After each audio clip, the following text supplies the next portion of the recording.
The truth about the pagan false name JCJSU. Because the letter J didn't exist 2,000 years ago. Heck, not even 600 years ago.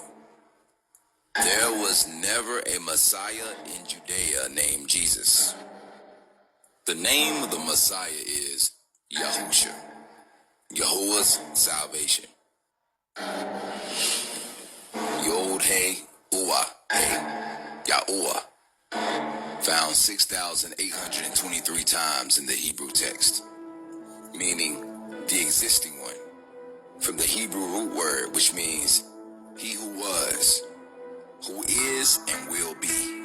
Strong's H3068 Yahuwah, Yod He Uwa Shin Ayin, Yahusha, Yahusha, found 216 times in the Hebrew script, meaning Yahuwah's salvation. Strong's H3091 Yahusha, Yahusha. So, where do we get this idea of a European Messiah from? Wisdom of Solomon, chapter 14, verses 15 and 16.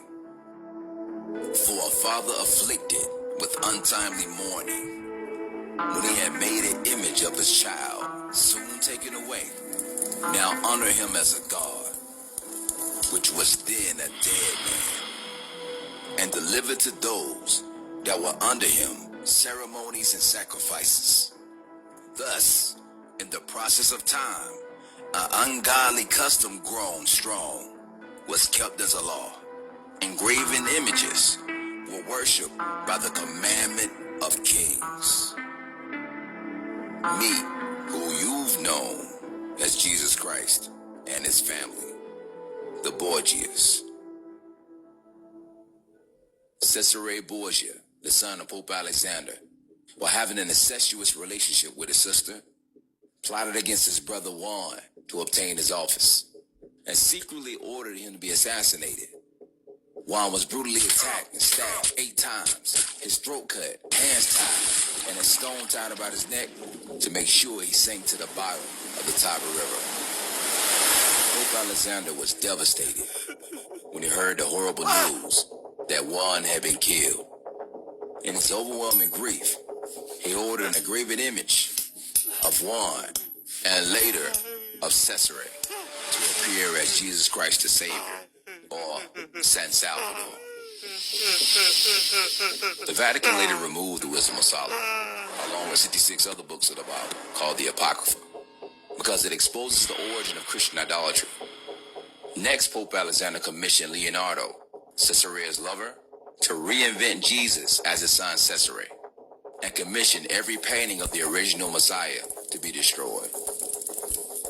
Don Bond was a prominent author and journalist in the U.S., and he compiled painstaking research material as it corresponded for the Fellowship Forum. His research of the Borgia family was compiled in a volume published in 1925 called In the Pillory, The Tale of the Borgia Pope, in 9 crowded chapters, 39 splendid illustrations. In the Pillory was added to the index of prohibited books by the Vatican. It became Vatican policy to suppress any book that challenged the Catholic Christian Church. It was one of the most extreme moments of censorship in history. Many of these images of the Borgia bust have never been seen by the world.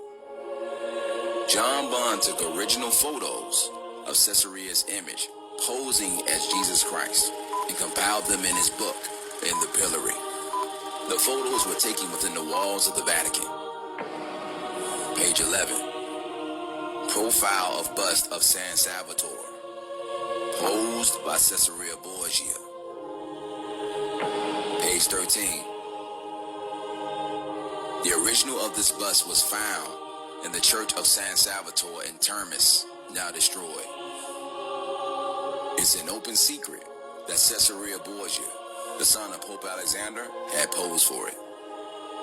Upon the demolition of the church, the bust disappeared until it was rediscovered on the walls of the penitentiary of Seville Castellon near Rome. Page 17. bust of the Savior posed by Caesarea Borgia.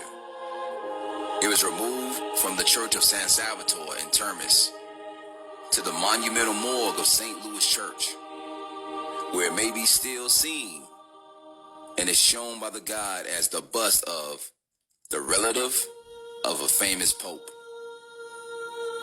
Page 28. Caesarea, as he grew into manhood, developed a craze for seeing himself immortalized in marble and on canvas. He was possessed with the notion that he resembled the Savior. In this strange annex of the French National Church, to which I have just alluded, there is found a bust of the Savior, for which Caesarea furnished a model. In the rare photographs still existing of this bust, one may read the legend, Bust of San Salvatore in Termis, supposed to be that of Caesarea Borgia.